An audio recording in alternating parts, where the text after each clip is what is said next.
তো শিক্ষার্থী বন্ধুরা, ভিডিও টিউটোরিয়ালের এই পর্বে তোমাদের স্বাগত জানাচ্ছি। আমরা আজকে ট্যাগ কোশ্চেনের পঞ্চম পার্ট নিয়ে আলোচনা করব।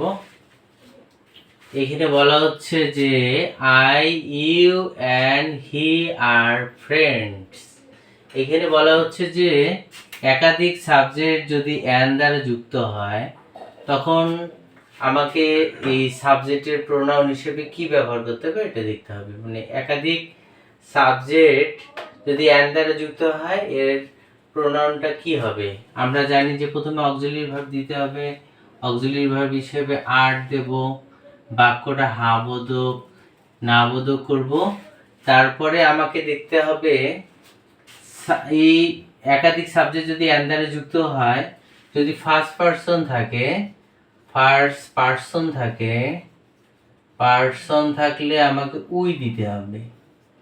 তারপর আমাকে দেখতে হবে সেকেন্ড পারসন যদি থাকে তাহলে আমাকে ইউ দিতে হবে, এবং থার্ড পারসন থাকলে আমাকে দে দিতে হবে। আমাকে এটা পর্যায়ক্রমে মনে রাখতে হবে বলে এখানে আমরা দেখলাম যে প্রথমে আমি চিন্তা করবো এটা ফার্স্ট পারসন আছে এই অ্যান দ্বারা যুক্ত একাধিক সাবজেক্টে যদি ফার্স্ট পারসন থাকে তাহলে এর প্রোনাউনটা উই দেব। আই আছে তার জন্য আমাকে প্রোনাউন হিসেবে উই দিতে হবে। আন্ডারলাইন করব এবং প্রশ্নবোধক চিহ্ন দিলেই শেষ। তারপরের বাক্যটা হচ্ছে একাধিক সাবজেক্ট অ্যান দ্বারা যুক্ত আছে। এখানে আর লিখবো, বাক্যটা হা বোধক না বোধক করব। আর যখনই দেখলাম যে এখানে ইউ হচ্ছে সেকেন্ড পারসন আছে, আই এখানে নাই, তার জন্য এখানে ইউ আছে, তার জন্য আমরা সেকেন্ড পারসন থাকলে আমরা ইউ দেব। তারপর আন্ডারলাইন করে প্রশ্নবোধক চিহ্ন দেব। এই বাক্যটা একাধিক সাবজেক্ট অ্যান দ্বারা যুক্ত আছে, তার জন্য আমাকে আর দিতে হবে, বাক্যটা হা বোধক না বোধক করতে হবে। অ্যান দ্বারা যুক্ত আছে, এখানে থার্ড পারসন হি এবং সি হচ্ছে থার্ড পারসন দেওয়া আছে, তার জন্য আমাকে দে দিতে হবে। তারপর আন্ডারলাইন করে প্রশ্নবোধক দিতে হবে। এই রকম বাক্য আমরা অন্যভাবে করতে পারি। যদি আমরা দেখি যে একাধিক সাবজেক্ট অ্যান দ্বারা যুক্ত আছে, এটা যদি ফার্স্ট পারসন যদি থাকে তাহলে আমরা উই দেব। আর ফার্স্ট পারসন যদি না থাকলে আমরা দে দেব। এভাবে আমরা দুইভাবে এই ট্যাগ কোশ্চেনটা করতে পারি। এখানে দেখলাম যে ফার্স্ট পারসন আছে, তার জন্য আমাকে উই দিতে হবে। আর এখানে দেখলাম যে ফার্স্ট পারসন নাই, তার জন্য আমাকে কি দিতে হবে, ইউও দিতে পারি, আবার দেও দিতে পারি। এখানে আমরা দেও ব্যবহার করতে পারি। এখানে ফার্স্ট পারসন নাই, তার জন্য আমরা ফার্স্ট পারসন না থাকলে আমরা দেও ব্যবহার করতে পারি। এখানে দে দেওয়া হয়েছে। তারপরে এখানে বলা হচ্ছে পরের যে বাক্যটা, এখানে এভরি রিলিজিয়ন, যদি এই বাক্যের মধ্যে এভরি প্লাস বস্তু যদি থাকে এর প্রোনাউন হিসেবে আমাকে ইট দিতে হবে। এভরি প্লাস বস্তু যদি থাকে তাহলে ইট দিতে হবে। এর আগে আমরা বাক্য করছি এভরি থাকলে দে হয়, কিন্তু এখানে এভরি প্লাস রিলিজিয়ন ধর্ম দেওয়া আছে, তার জন্য বাক্যটা প্রোনাউন হিসেবে ইট হবে। ভার্বের সাথে ইস বা ইয়েস আছে, তার জন্য আমাকে ডাজ দিতে হবে। বাক্যটা হা বোধক, তার জন্য আমাকে নট দিতে হবে। এভরি রিলিজিয়ন থাকার জন্য এর প্রোনাউন হিসেবে ইট দিতে হবে। বাক্যটা আন্ডারলাইন করে প্রশ্নবোধক চিহ্ন দিতে হবে। তারপরে বাক্যটা যে বলা হচ্ছে দ্য মুন শাইনস, ভার্বের সাথে ইয়েস বা ইয়েস আছে, তার জন্য আমাকে ডাজ দিতে হবে।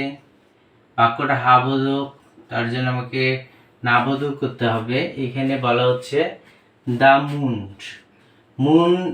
মুন এগুলো জেন্ডারের যে ফেমিনিন জেন্ডার, যেটা নারী স্বভাবজাত, বলা হচ্ছে মুন চাঁদটা হচ্ছে নারী স্বভাবজাত, তার জন্য এর প্রোনাউন হিসেবে আমরা সি দিতে পারি, আবার ইটও দিতে পারি। নারী স্বভাবজাত মানে নারীর কোমলতা, সৌন্দর্য, নমনীয়তা এই গুণগুলো যদি প্রকাশ পায় তাহলে এর প্রোনাউন হিসেবে আমরা এটাকে দ্য মুনকে স্ত্রী হিসেবে চিন্তা করে তার জন্য আমরা কি দেব, সি প্রদান করব।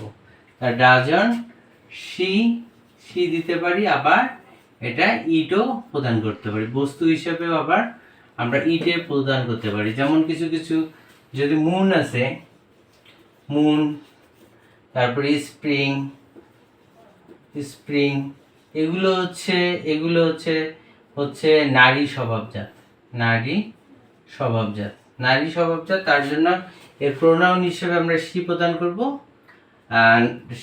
প্রদান করতে পারি, আবার বস্তু হিসেবে আমরা ইট ব্যবহার করতে পারি।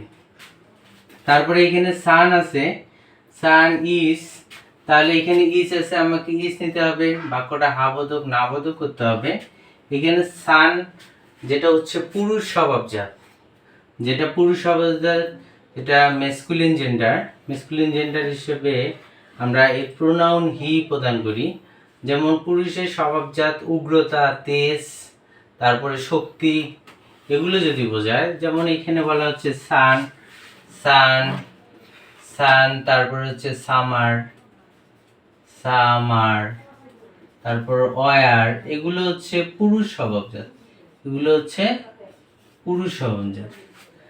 পুরুষ স্বভাবজাত হিসেবে আমরা কি ব্যবহার করব? যা সানের প্রোনাউন হিসেবে কি ব্যবহার করব? হি ব্যবহার করব। তারপর আমাকে আন্ডারলাইন করে প্রশ্নবোধক দিতে হবে। তারপরে হিও ব্যবহার করতে পারি, আবার এটা সান সূর্য, এটা বস্তু হিসেবে, আবার ইটও ব্যবহার করতে পারি। আমরা জানি যে দ্য মুন, আয়া চাঁদ মামা, আমরা বলি যে আয়া চাঁদ মামা, আসলে দেখা যায় মুন মানে চাঁদ, এটা মামি হচ্ছে, আর সান সূর্যের যে প্রখরতা বা উত্তপ্ততা, এটা হিসেবে আমরা এখানে হি ব্যবহার করব। এটা পুরুষ বোঝাচ্ছে, এটা স্ত্রী বোঝাচ্ছে, নমনীয়তা বা কমনীয়তা বোঝাচ্ছে। তার জন্য আমরা নারী হিসেবে কল্পনা করে সি প্রদান করতে পারি, আবার বস্তু হিসেবে ইট ব্যবহার করতে পারি। দ্য সূর্য বা সামার, এটা পুরুষের তেজ বা শক্তি বোঝাচ্ছে, তার জন্য এর প্রোনাউন হিসেবে আমরা হি ব্যবহার করতে পারি, আবার বস্তু হিসেবে ইট ব্যবহার করতে পারি। এখানে বলা হচ্ছে নান অফ, মোস্ট অফ এবং নান অফ। আমরা জানি যদি কোনো বাক্যের যদি নান অফ থাকে, নান অফ, তারপর হচ্ছে মোস্ট অফ, মোস্ট অফ, তারপরে ওয়ান অফ, ওয়ান অফ, এগুলোর সাথে যদি বলা হচ্ছে, এগুলোর সাথে বলা হচ্ছে এখানে দ্য প্রবলেমস, প্রবলেম হচ্ছে সমস্যা, এগুলোর পরে দেখতে হবে এটা কি আছে, বস্তু আছে, বস্তু অনুযায়ী আমাকে ট্যাগ কোশ্চেন করতে হবে। এখানে অক্সিলারি ভার্ব হিসেবে ক্যান আছে, আমাকে ক্যান লিখতে হবে। বাক্যটা না বোধক, কেন এখানে নান আছে, তার জন্য বাক্যটা হচ্ছে না বোধক, তার জন্য আমাকে হা বোধক করতে হবে। দ্য প্রবলেমস, প্রবলেম হিসেবে এটা বস্তু, তার জন্য এর প্রোনাউন হিসেবে আমাকে ইট দিতে হবে। আমাকে দেখতে হবে প্রবলেমস মানে বস্তু, বস্তু হলে আমাকে এগুলো যদি শব্দ থাকে, তারপর যদি বস্তু বোঝায় তাহলে আমাকে ইট দিতে হবে। তারপর যদি হচ্ছে ব্যক্তি বোঝায়, ব্যক্তি বোঝালে দে দিতে হবে।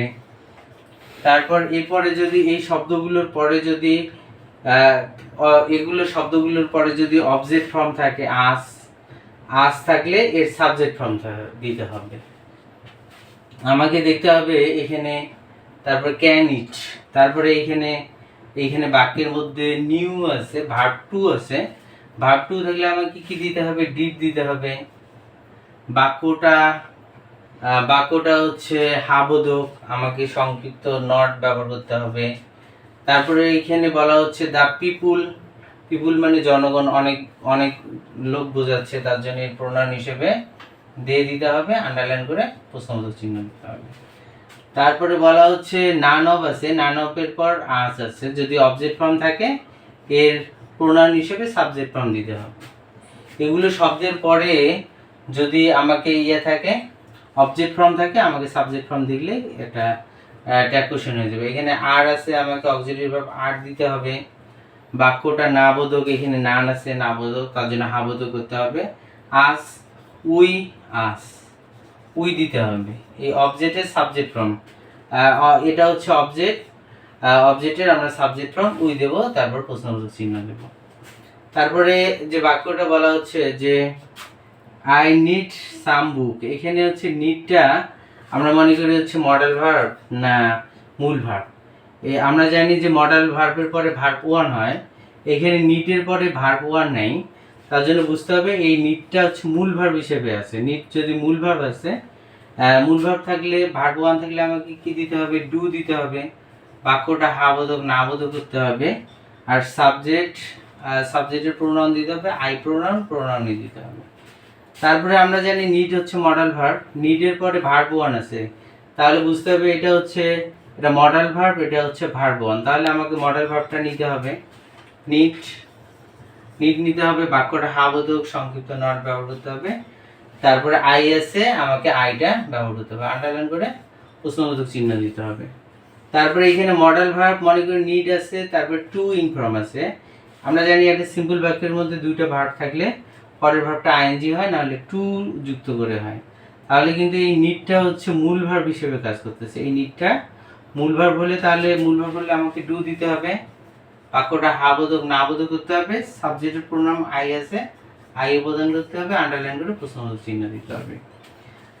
তারপর এটা হচ্ছে যে কমপ্লেক্স সেন্টেন্সগুলো, আমরা জানি যে কমপ্লেক্স সেন্টেন্সগুলো হোপ থাকে, হোপ, থিং, সি, এগুলো যুক্ত দ্যাট থাকে। আমরা যদি দেখি সিম্পল সেন্টেন্সে এগুলোর পরে যদি দ্যাট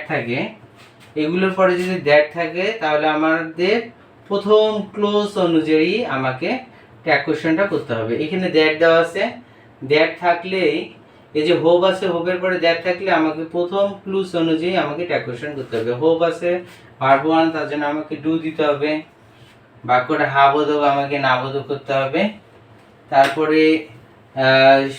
তারপরে আমাকে সাবজেক্ট ফর্ম হিসেবে আই আছে, আই দিতে হবে, তা আন্ডারলাইন করে প্রশ্নবোধক চিহ্ন দিতে হবে। তারপর এখানে বলা হচ্ছে যে এখানে যদি কমপ্লেক্স সেন্টেন্সে যদি এই শব্দগুলোর পরে যদি দ্যাট না থাকে, তাহলে আমাকে এই যে পরের যে ক্লোজটা আছে এই অনুযায়ী ট্যাগ কোশ্চেনটা করতে হবে। তাহলে এখানে দ্যাট নেই, তার জন্য আমি পরের ক্লোজ অনুযায়ী ট্যাগ কোশ্চেনটা করব। তাহলে অক্সিলিয়ারি ভার্ব উইল আছে, উইলটা ওন্ড লিখতে হবে। এখানে বাক্যটা হাবোধক, তার জন্য নাবোধক করতে হবে, উইলকে ওন্ড বলা হয়, ওন্ড। তারপরে এখানে সাবজেক্ট হিসেবে হি আছে, এর প্রোনাউন হি লিখবো, তারপর আন্ডারলাইন করে প্রশ্নবোধক চিহ্ন দেবো, তাহলে শেষ। তাহলে আজ এ পর্যন্ত, দেখা হবে পরের টিউটোরিয়ালে।